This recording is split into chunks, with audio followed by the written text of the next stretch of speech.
And we are also very happy to have here in our studio Alexander Motyl, who is a professor in political science at Rutgers University-Newark in the States. And he's Ukrainian, and he's for many years researching on the empires, on the Russian Empire, on Ukraine, and writing a lot on this region.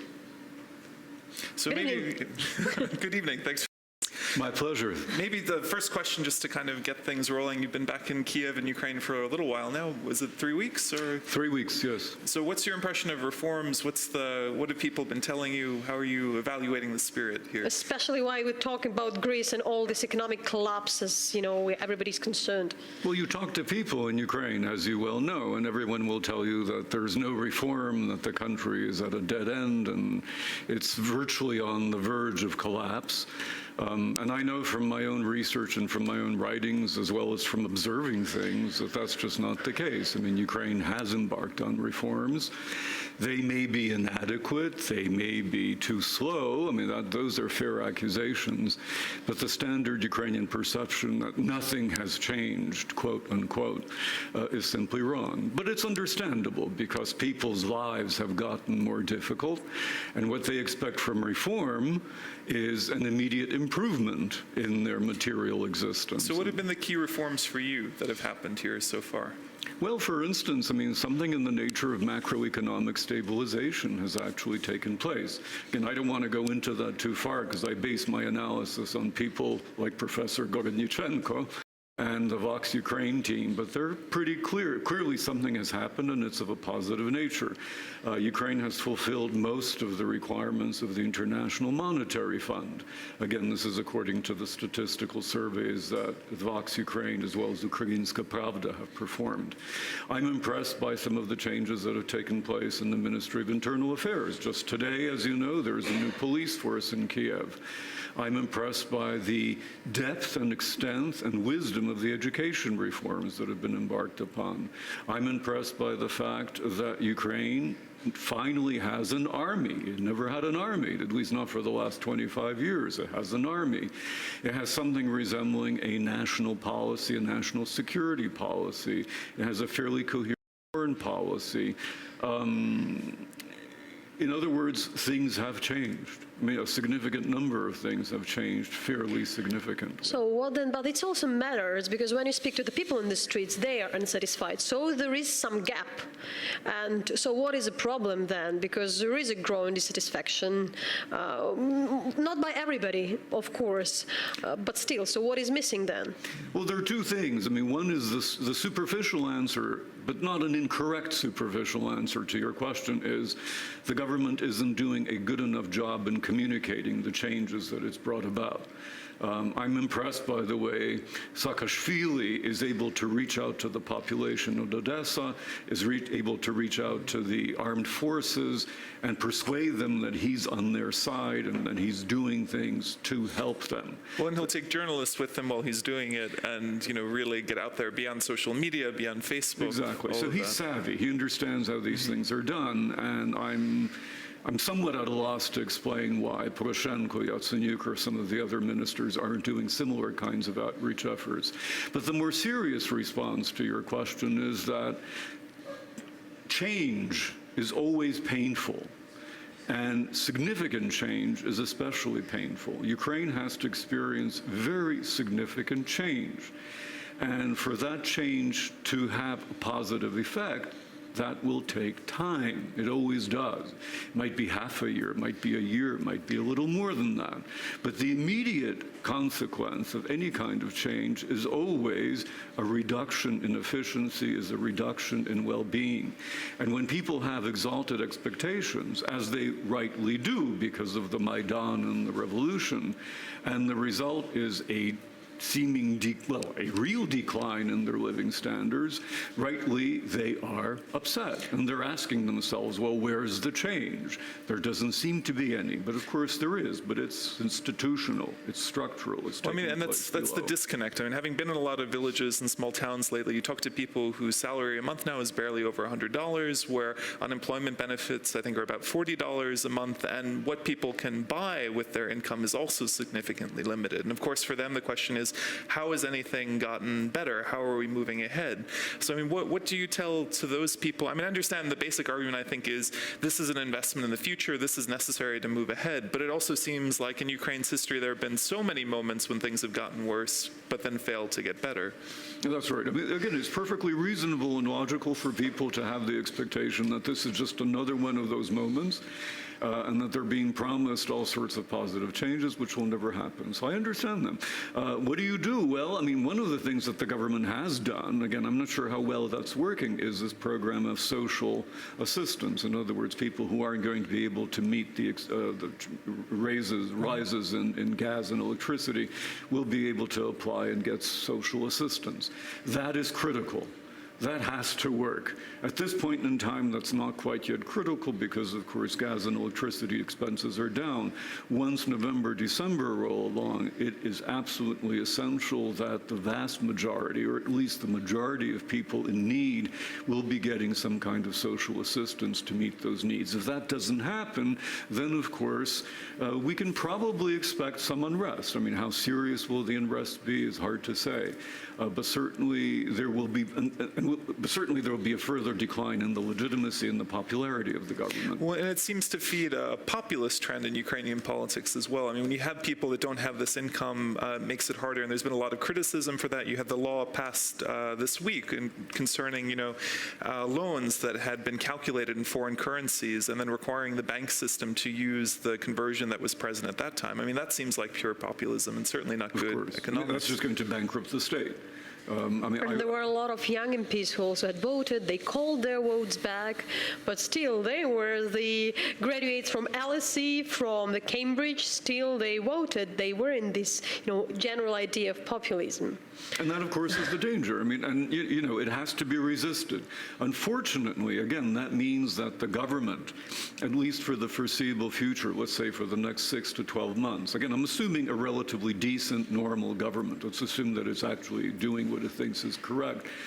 It will have to stick to this hard line while, of course, at the same time providing social assistance to the neediest. It will make the government extremely unpopular. Yatsenyuk was right a year ago when he said that his government, his cabinet would be a kamikaze cabinet. I mean, well, he was wrong in the sense that that didn't quite happen, but he's right in the sense that that has to happen. If you're going to implement reform, you will be detested.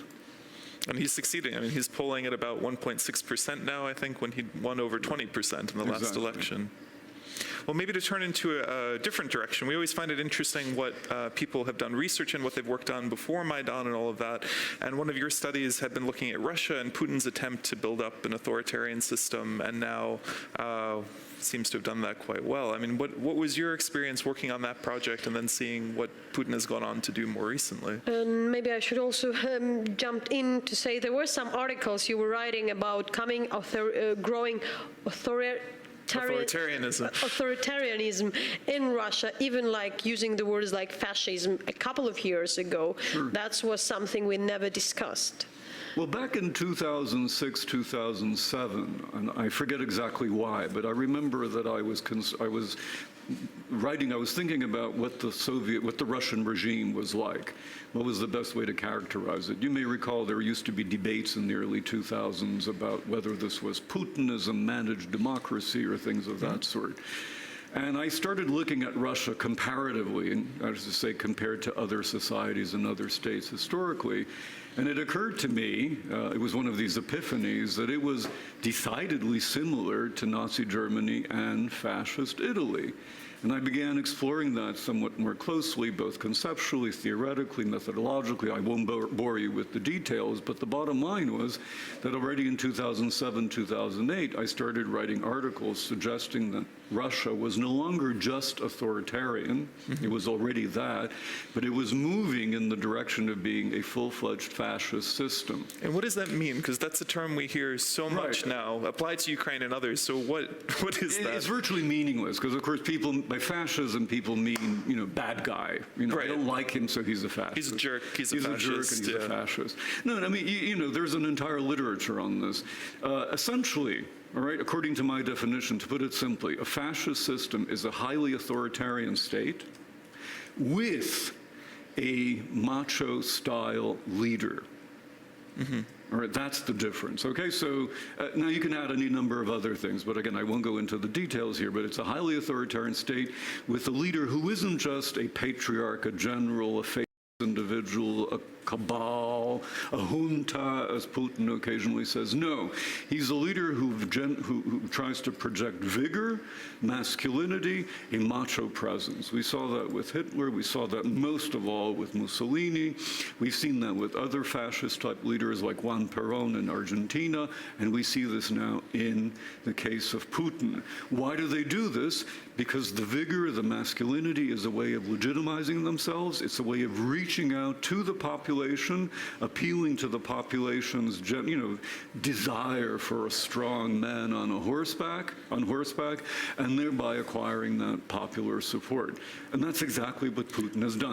In 2007, he was only in the process of formulating that macho image. Now it is full-fledged, which is why then I used to say it's a fascistoid system. Now it's a fascist system. And I don't mean that they're bad guys, although they are bad guys. I mean that it's a peculiar kind of political system. How do you get out of that? If you speak about the society living in 2015, we understand that media, they can be used in a different way. It doesn't mean that you have many media and what could be possible, in history can be repeated. So what is the key thing, if to be very short, to kind of go out of that idea which we currently have in our neighbor country? Well, the main problem is that this particular fascist system, in and of itself, fascism is a problem for Russians. It's less of a problem for the neighbors. But this particular fascist system emerged on the wreckage, on the ruins of a collapsed empire. And what Putin is also doing is, in addition to having built a fascist system, he is trying to revive the kind of imperial glory that used to be Russia's in Soviet times. And in that sense, the comparison between Putin and Mr. Hitler is very appropriate. Again, and I'm not just saying that in order to criticize Putin. It really is a historically and politically, a political science comparison that's very accurate. And that's the problem for Ukraine, because of course we see that in the Crimea, we see that in the Donbas. That's not Putin's response to NATO aggression, it's Putin's response both to the Maidan and it's a response to his own systemic needs to expand his imperial rule. But how do you walk that tightrope, basically? Because on the one hand, there are the formal similarities in the structure of a regime, a structure of a government. You can compare something, to the language Putin used in taking over to Crimea, to the language Germany used, for example, in taking the Sudetenland, where they kind of played up this oppressed minority that they had to save, and there are similarities like that. But there are also people who would say, like, look, millions of people were killed by Hitler, millions of Jews, all of that. How can you compare? People look at the final result of the Nazi regime, and then when you look at something that's earlier along and doesn't have that same effect. I mean, is it fair to compare those? Some people are very offended by that. Well, rightly, they should be offended because, of course, what this means, if by that you mean Russians and people who support the Russian regime, they should be offended because, of course, it's bringing to light a very unpleasant reality, one that they've generally tended to ignore. People tend to view Putin as a relatively benign dictator who has quirks. The fact of the matter is that he may actually be an individual who resembles Hitler far more so than anybody else. You may recall, by the way, his spokesman in New York, a man by the name of Andranik Migranyan, wrote a notorious piece about a year ago where he positively compared Putin to the good Hitler. And by the good Hitler, he meant the Hitler before 1939, the one who of a strong state, repressing his opponents, and embarking on some imperial projects. The problem is, of course, that we don't know what Putin will do. Will he embark on World War III as Hitler embarked on World War II? We don't know. We hope that he won't. The point of a comparison such as this is to suggest that there's a sufficiently large number of points of identity, including the seizure of Crimea, including the attempt to seize the Donbas and create a Novorossiya, to suggest that a further continued Russian expansion, whether into Ukraine or into Estonia, Latvia, or elsewhere, is, alas, perfectly possible. So that now, will it happen? Well, that partly depends on what Ukraine does, partly depends on what the Baltic states do, it partly depends on what NATO does, and it depends on what the West does. I mean, nothing is inevitable, but there are certain tendencies that are pushing Russia in that direction, and it's therefore imperative for the West to say, no, you can't do this, which it did not in the case of Hitler, as you know. And another very hot discussion, which you mentioned in your article, which you've written recently, named "Should Kyiv blockade the Donbas enclave?" There is, I can't say there is a discussion in Ukraine, and the question is, I'll quote what you're writing, that the choice before Kyiv is like, who should suffer more? The 40 million of Ukrainians in Ukraine who are already paying an extraordinary high price in terms of blood and money for Putin's war, or the 3 million enclavians in the Donbas who are also paying the extraordinary high price for their misguided support of the separatist adventure. And my question is, what is different? How you can speak about, democratic state, the state which is supporting the human rights and lives to the ideas of the Maidan, if you are ready to sacrifice some millions of lives for a bit more millions of lives? What is the difference of the authoritarian logic with the way you put it in your article? Well, it's a very simple issue. Every politics is about the art of the possible. It's not about the art of the ideal. That's what religion is about. Politics tries to get things done with the greatest benefit for the greatest number. And every political decision you make, not you or not me, but the government makes, involves a trade-off. And it's usually also a choice between the lesser of two evils. I mean, it's really the case that one has to choose between an ideal and its complete opposite. So the choice for Ukraine is very simple. It's a country that, as we know, is virtually bankrupt. Doesn't have the economic resources. It has to embark on extremely complicated systemic reforms in order to become pro-Western and possibly in order to survive.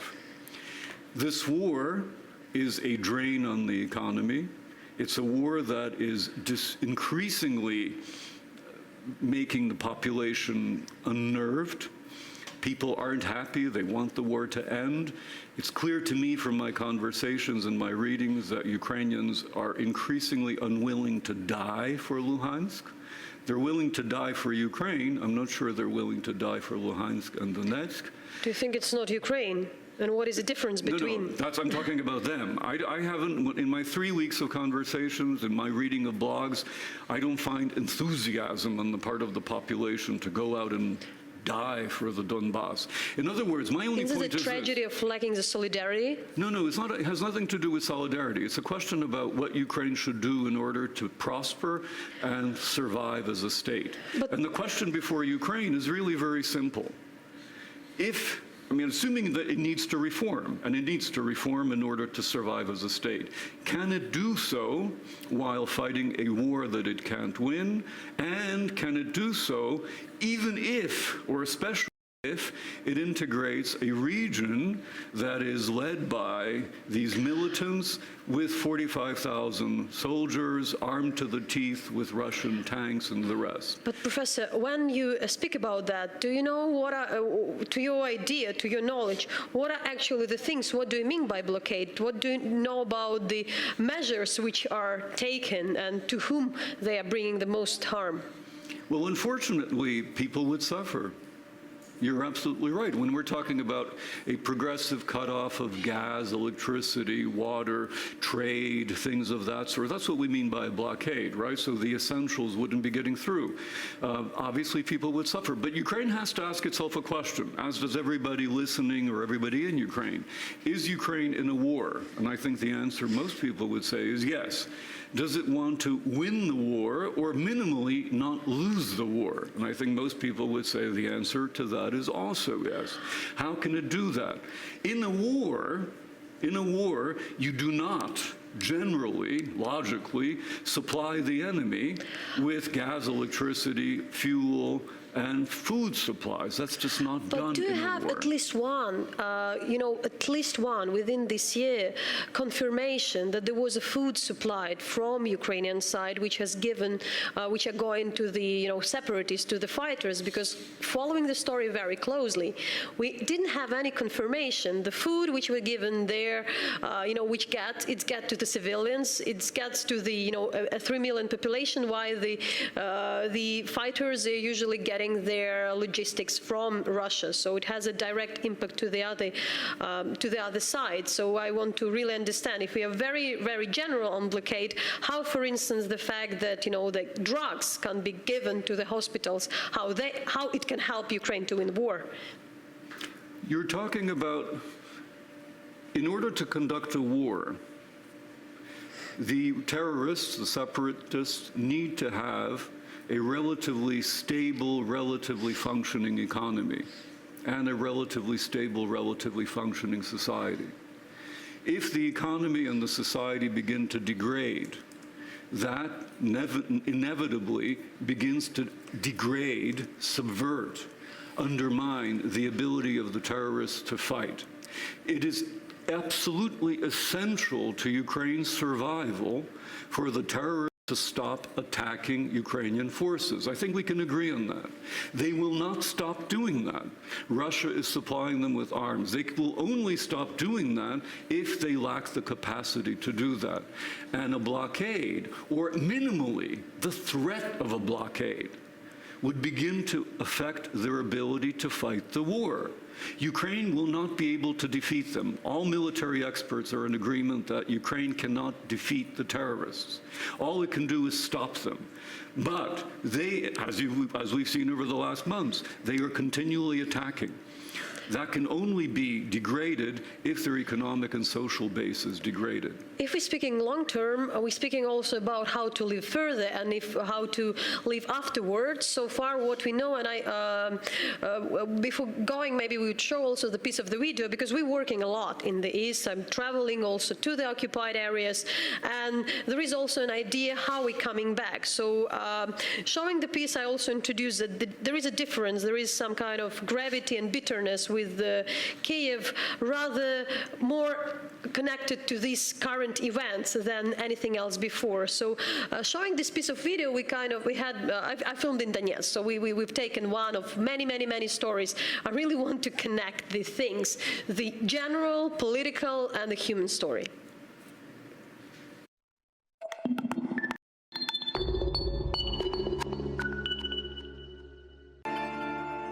Вот этот лень на тебя похож.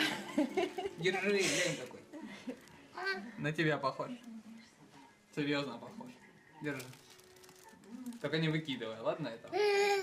Да, вот этот любитель у нас фотографироваться. Да? А сколько им? 1,5 вот было. А они оба, да? То есть они Двойнята. двойнята, да? Ой, вот за это вам спасибо большое. Мы уже вот с соплями бегаем. Там смотрите, там что-то вот это ваше кардио, аспирин Спасибо. и что-то там еще. Спасибо. А Нормотен, вот, да. Ну, а младший у нас, он не ходит. У нас проблемы. Ручка не двигается. Да. И мы только сидеть начали недавно. Проблема у нас повышенная тонус в левой части тела. А что с больницей? До Нового года мы туда стабильно ездили каждый месяц. А после Нового года уже, вот в феврале, гололед был сильный. И страшно было даже выйти на улицу, чтобы не упасть. А потом уже у нас начался ужас. Порошок, зубная паста, мыло такое гигиеническое. Спасибо. Дяде дает. Все, а тебе не надо? Одиночка. Дай, мать, одиночка. Я рожала для себя. Я знала, что я спокойно их вытяну. Я их подыму. Я хотела 2-го ребенка, но получилось сразу 3. Главное, игрушки ему не интересно. Не, ему мыло надо. Ехать в надежде, что хоть что-то будут платить, а могут и не платить. Оставаться здесь, со своими стенами, но тоже под бомбежкой, без копейки тоже. В общем, не знаем мы, что делать. Не хуже, чем у Пушкина, старуха у разбитого корыта. Что нам делать и куда нам деваться? Хотя бы уже бы не бомбили бы, нас оставили бы в покое. Не платят, ладно, будем работать. Где сколько заплатят? Сегодня узнали мы, что на в Донецке начали давать гуманитарную помощь макеевским. Но поехать туда, это ужасно. Одна девочка отзвонилась, а в 7 утра она была там уже 2000 какая-то. Другие приехали к 11, уже 4000. Только регистрация пошла, да? Да, да. Как там будут обстоять дела, это... А вот вам, если ехать туда, это на чем? Ой, это самое раньше, не знаю, в 5 утра маршрутка, также комендантский час. И просто так откатать 30 гривен, они тоже сейчас далеко не лишние, их надо найти. Говорит он, мама. Да, говорит у нас. Много, да? Целоваться хочешь? Да? Куй, куй, цебеток, подай, баба, молоток, не подашь, не ему. Давай, куй, куй, чебеток, подай, баба, молоток, не подашь молотка, не пяткую, чебетка. Да? Опа. Пока, Вова. Пойдем, уже нам пора.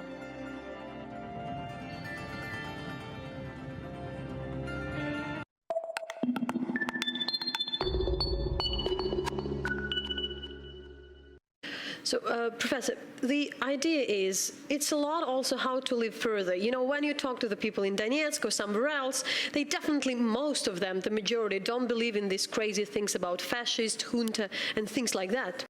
You know, they probably would be considered as hostages of the thing, but how to explain the people like that who would suffer from the blockade? Okay, state can't provide, you know, they can't deliver, but creating the troubles for the people, how it would be then explained to the population of the Donbas when we all coming in case Ukraine succeed in regaining the region, Ukraine succeed, you know, answering the Russian aggression. With this message of blockade. Well, you're assuming that Ukraine will succeed in regaining the Donbas. If Ukraine succeeds, then the question of how to persuade these people will essentially answer itself. No, but why then how to, you know, ask for forgiveness then later? If there would be the troubles made, part of the troubles would be considered by the You're assuming, state. again, let me just repeat my question to you. Why do you assume that Ukraine will so easily regain the Donbas? It can't defeat the terrorists militarily. It can't defeat Russia militarily or economically. The population of Ukraine is increasingly tired. The Ukrainian economy can't sustain the war effort. How exactly is the war supposed to be won?